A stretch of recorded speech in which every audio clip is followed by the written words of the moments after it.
Fala pessoal, estamos aqui então com a Chiara num bate-papo aí bem bacana e a gente vai comentar algumas coisas hoje. Trocar uma ideia, né, Chiara, sobre o mercado de drones, sobre como está sendo aí a utilização, o que ela tem feito e como ela tem feito diferença aí na região dela, ali de Minas Gerais, né? Acertei? Principalmente Minas Gerais. Isso aí, ela. Principalmente, né?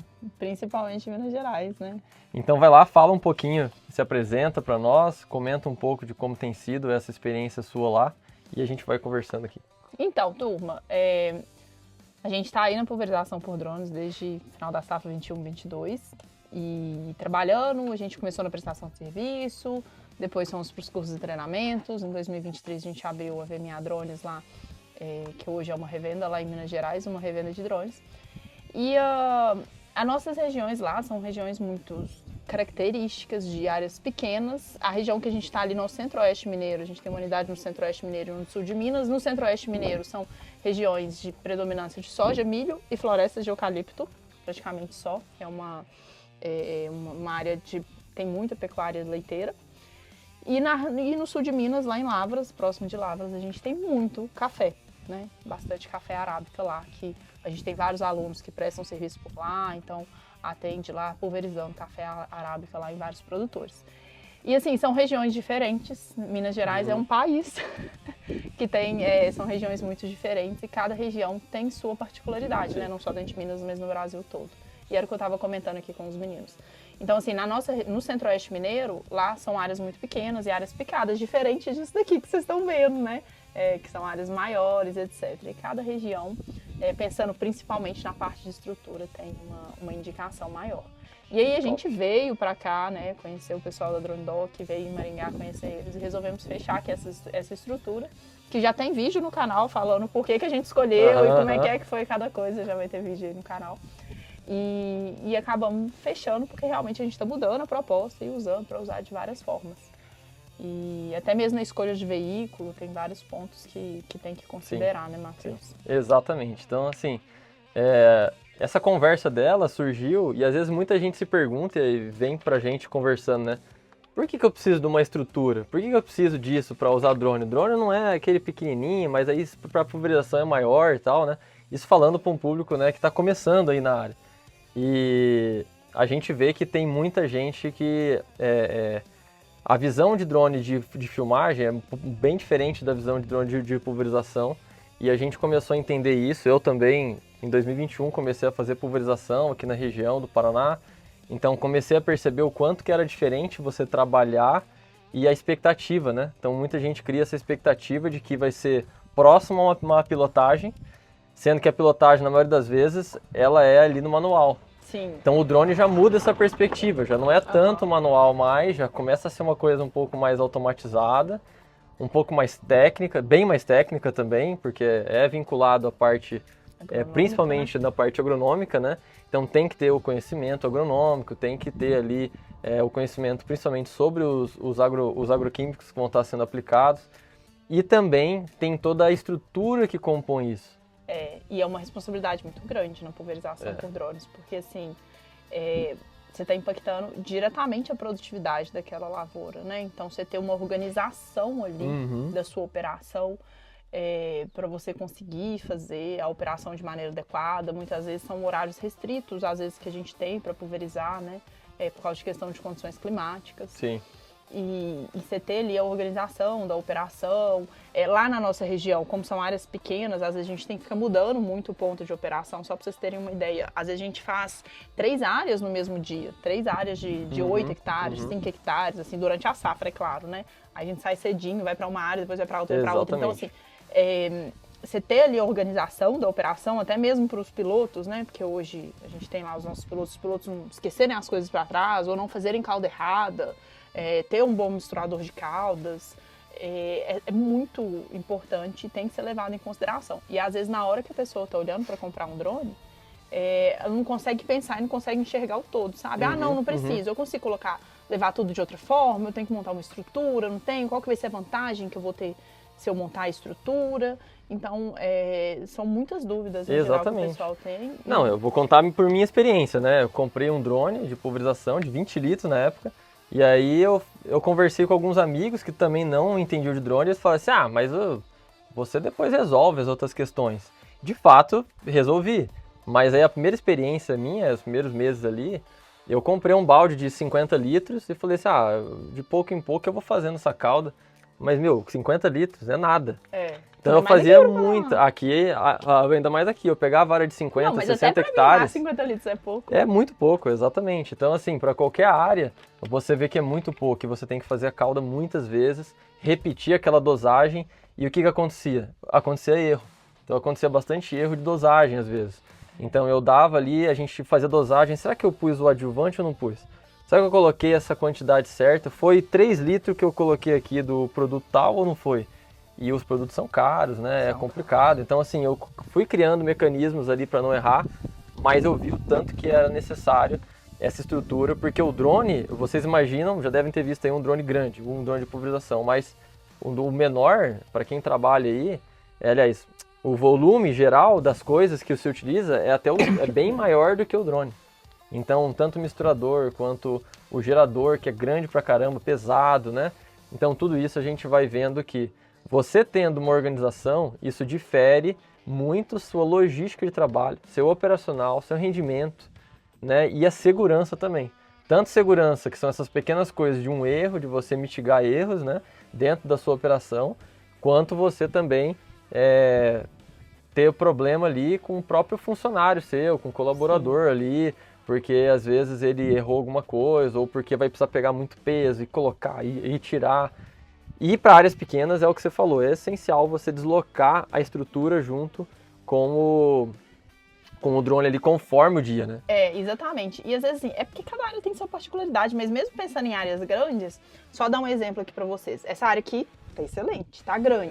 Então a gente pensando nessa lavoura aqui, uma forma também da gente pulverizar ela, então aqui a gente tá numa estrada, vamos supor, poderia ser até o carregador, a gente tá numa estrada, a lavoura tá aqui, eu posso chegar, se eu tenho uma estrutura modulada, se eu tenho uma estrutura que ela tá toda no lugar, então eu posso chegar, posso parar aqui aonde a gente tá, faço minha cauda, faço aqui um tanto de tiro, faço aqui, não sei. E você pode recortar a área, né? Você pode recortar, fazer vários recortes também, né? Você pode fazer aquela função, para quem tem mais experiência, de retomada eficiente de voo. Você fica aqui, faz uns tiros daqui, puxa aqui mais 30, 40, 50 metros, faz uns outros tiros de lá, porque o que acontece? Isso.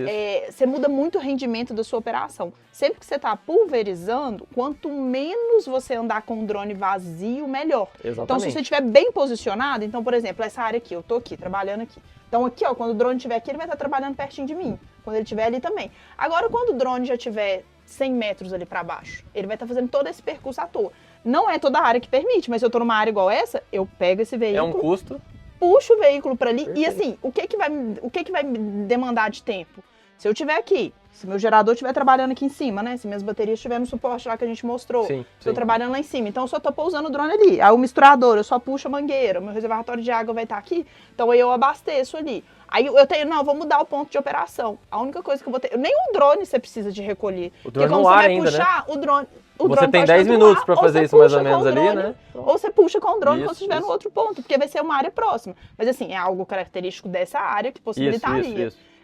Mas aí, por exemplo, lá na minha região não. Lá na minha região é que às vezes eu entro numa área, vou lá e faço, e volto junto todo, aí eu puxo o carro, dou a volta lá, porque às vezes tem árvores, tem fio, etc. Puxo de lá também. Então, assim, varia muito. Aí quando você tem uma estrutura mais compacta, ajuda dessa forma. Que aí você perde menos tempo.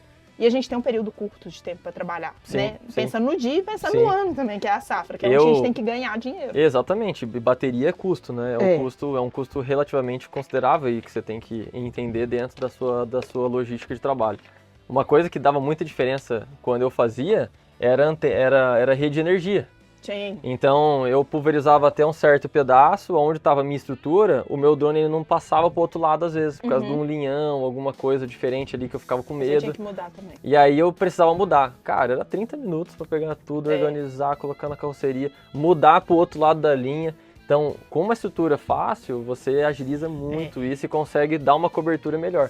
Teve área que eu precisei falar não. Eu cheguei pro cliente e falei assim, olha... eu não vou conseguir aplicar, porque vai demorar muito, vai ficar tarde, ou vai chegar num horário ruim de fazer a aplicação, isso perde tempo e perde eficiência. Não, e mesmo a pessoa conseguir aplicar, gente, o que muda de um piloto que rende bem, que trabalha bem, para um piloto que não consegue render, às vezes não é nem o drone, não é nem a área, não. É justamente essas questões. Então, assim, tem gente, eu até gravei um vídeo esses dias, tem gente com T10 faturando muito dinheiro, T10 de 10 litros, né? Nem vende mais, né? Acho que tá até vendendo, mas enfim, faturando dinheiro. E tem gente com T100 que não sabe, assim, não consegue pulverizar 80, 50, 40 hectares por dia. Tem gente com T10 de 10 litros, 10 vezes menor, pulverizando aí 40 hectares no dia, pessoa já com experiência. Então, assim, o que manda no rendimento não é o equipamento, é o operacional envolvido, é todo mundo que está na tomada da decisão. E um dos pontos específicos é a questão do tipo de área que a pessoa tá, mas também da estrutura. Então, assim, sabe, se você pegar um piloto com mais experiência, com uma estrutura, às vezes, já formada, adequada ali pro trabalho dele, e às vezes um piloto ou que tá começando, ou que não tem muita experiência, ou que não pensou na estrutura de forma a trabalhar assim, o cara sai, faz 100 hectares no dia, o outro sai, faz 40, 50. Isso. 100 hectares no dia, se o cara for cobrar 120, 130 reais, quanto que é 100 vezes 130? Vai dar 13 mil. 13 mil. 50 hectares no dia, se o cara for cobrar, vai dar o quê? 7, metade, né? Vai dar 5 mil. Entendeu? Assim, e é o período que vocês têm pra trabalhar. Porque se vocês forem pegar na entre-safra normal daqui da gente, vocês vão ficar em casa, né? Exatamente. Então, assim, a gente tem que render muito e trabalhar muito. E uma das formas é tendo uma boa estrutura. Então a gente vê essa mudança, né? Na época que eu comecei com drone, poucas pessoas aqui em Maringá mesmo, tinha quase ninguém da região que fazia pulverização e era uma característica, era todo mundo aprendendo ainda, a gente não tinha muito essa noção de rendimento, do que eu precisava fazer para de fato compensar ter um drone, ou como aplicar, né? Então a gente tomava vários cuidados, as aplicações saíram excelentes, a gente viu o resultado assim, da tecnologia muito boa, sabe? Os produtores gostavam e vinha muita gente ver e tal, só que a gente foi entendendo que precisava ter, isso precisava evoluir. Então hoje a gente vê muito essa evolução acontecendo e para esse ano, o que você acha que tá... Como que você acha que está o perfil de quem utiliza drone? É mais produtor? É mais prestador de serviço? Eles precisam valorizar muito essa questão de estrutura ou não? Como que você enxerga isso hoje? Tem muitos produtores que estão aderindo aos drones de pulverização, mas a grande maioria ainda é prestador de serviço por característica também das áreas agrícolas do país. Por exemplo, aqui no Paraná, eu acredito que tem uma tendência, às vezes um pouco maior, de produtor comprar drone, porque são áreas maiores, aí já paga o equipamento, mas mesmo assim a gente ainda vê uma resistência forte aí, né, por questões culturais, né, por questões diversas. Mas assim, a prestação de serviço ela ainda tem muito espaço, né, assim, se a gente for olhar a área agrícola do país, a quantidade de drone que a gente tem hoje é muito menor. Então, a tendência é cada vez crescer.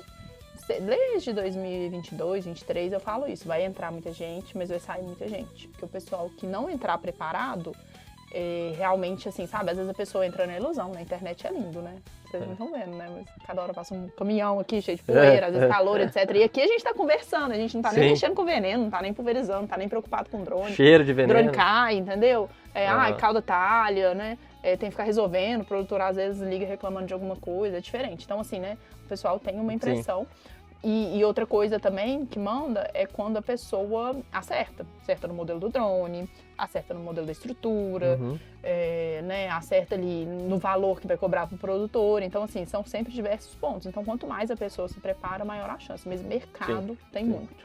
A gente vê muitas empresas, né, entrando em contato com a gente, empresas grandes, tendo o seu setor de drone ali um pouco mais organizado do ano passado para cá, né, organizando, testando mais equipamentos, só que são empresas assim que a capacidade é para mais de 20 drones, se você for olhar de área e tudo mais, e eles ainda estão com 1, 2, testando equipe própria, e ao mesmo tempo contratando serviço de pulverização adoidado, porque enxerga que a tecnologia funciona, mas existe essa disparidade, essa diferença, né, de você de fato criar um protocolo, criar o mecanismo para você mesmo pulverizar as próprias áreas, igual você falou, de produtores e tudo mais, e você somente contratar alguém que já está fazendo isso. Sim. Então ainda tem esse ano, acho que é uma tendência desse ano, os produtores começarem, mas depende da área, depende da região. Depende da região, e assim, e mesmo em região, então Paraná é área só para produtor, assim, não mesmo, sabe, assim, a gente tem muitos alunos aqui que prestam serviço,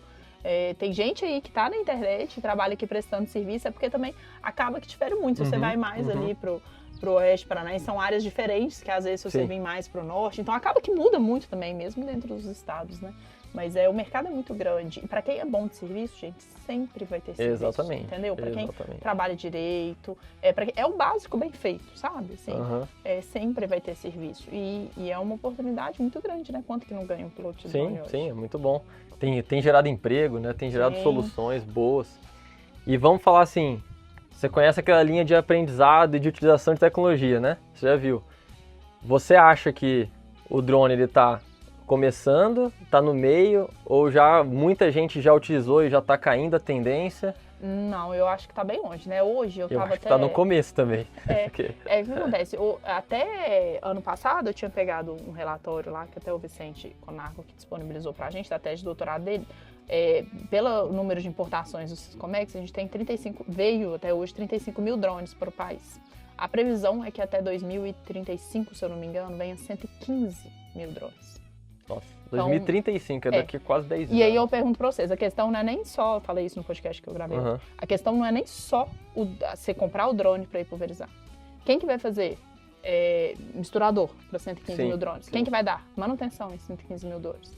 Quem que vai regularizar 115 mil drones? Quem que vai treinar 115 mil drones? Né? Tudo isso tem que acompanhar a utilização da tecnologia. Por trás. Então, quando você entra, quando você está lá dentro, e a melhor forma de você entrar é você ver na dor ali da pulverização por drones, da prestação de serviço, que aí você identifica. Que às vezes você olha e fala assim, nossa, não, peraí, eu comecei aqui, mas essa estrutura podia ser assim, assim, assado, Aí você vai dizer, opa, peraí, então vou mexer com isso. Ah, não, vou fazer outra coisa. Então é melhor. A gente passou por uma fase no agro da mecanização. Agora, eu pensando aqui, tem a dronização, né? Vai ser agora a mudança de drone, gente, o ecossistema do drone, as pessoas entenderem que existe e todo mundo já saber, porque hoje é natural. Quem é do agro conhece o mecanismo dos tratores, das máquinas, tudo, mas do drone ainda é algo novo.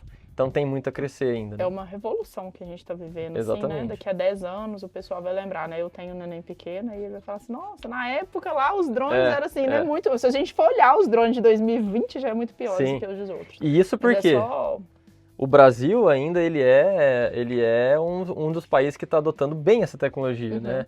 Eu cheguei aí para fora em alguns outros países, você não vê tanto assim. Muita resistência fora ainda. Fora a China, o Brasil é o maior. Exato, fora a China, o Brasil é o maior. Assim, nem Estados Unidos e outros países a gente vê tanto mercado evoluindo na parte de drone, tanta gente utilizando, porque eles têm o jeito deles, está funcionando, eles continuam, eles não têm muita entrada ali de novas tecnologias, só que aqui a gente tem muita essa adoção, né? Então é bem e bacana. É uma tendência muito grande. E só para realmente, né, o mercado é muito promissor, tem muito espaço para todo mundo, só que tem que entrar, que é o que a gente falou, não é fácil, tem que entrar com responsabilidade, pensando direito em qual equipamento, em qual estrutura, preço, etc. Então é se preparar mesmo, correr atrás de informação e bons equipamentos também. Perfeito. Última coisa, o drone veio para ficar, né? Nossa, o futuro é remotamente pilotado.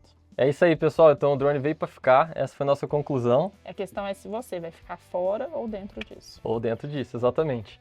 Então esse é o nosso bate-papo. Segue a gente para mais dicas. A Kiara também. E foi um prazer aí estar junto. Exatamente. Curte, comenta e compartilha o nosso canal. Meu gente. Valeu. Tchau.